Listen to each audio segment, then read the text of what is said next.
हमारी आज की कहानी है संगत का असर। एक बार एक राजा शिकार के उद्देश्य से अपने काफिले के साथ किसी जंगल से गुजर रहा था। दूर दूर तक शिकार नजर नहीं आ रहा था उसे। वे धीरे धीरे घनघोर जंगल में प्रवेश करते गए। अभी कुछ ही दूर गए थे कि कुछ डाकुओं के छिपने की जगह दिखाई दी।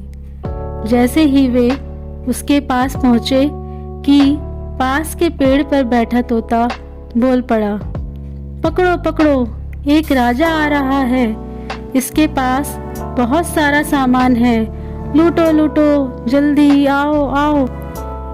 तोते की आवाज सुनकर सभी डाकू राजा की ओर दौड़ पड़े। डाकुओं को अपनी ओर आते देखकर राजा और उसके सैनिक दौड़कर भाग खड़े हुए। भागते भागते कोसों दूर निकल गए। सामने एक बड़ा सा पेड़ दिखाई दिया। कुछ देर आराम के लिए उस पेड़ के पास चले गए।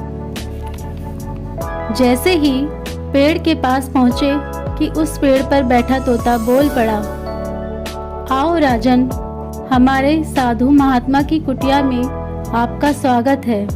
अंदर आइए, पानी पीजिए और विश्राम कर लीजिए। तोते की इस बात को सुनकर राजा हैरत में पड़ गया और सोचने लगा कि एक ही जाति के दो प्राणियों का व्यवहार इतना अलग अलग कैसे हो सकता है। राजा को कुछ समझ नहीं आ रहा था। वह तोते की बात मानकर अंदर साधु की कुटिया की ओर चला गया। साधु महात्मा को प्रणाम कर उनके समीप बैठ गया। अपनी सारी कहानी सुनाई और धीरे से पूछा, ऋषिवर, इन दोनों तोते के व्यवहार में आखिर इतना अंतर क्यों है? साधु महात्मा ने धैर्य से सारी बातें सुनी और बोले, ये कुछ नहीं राजन, बस संगति का असर है।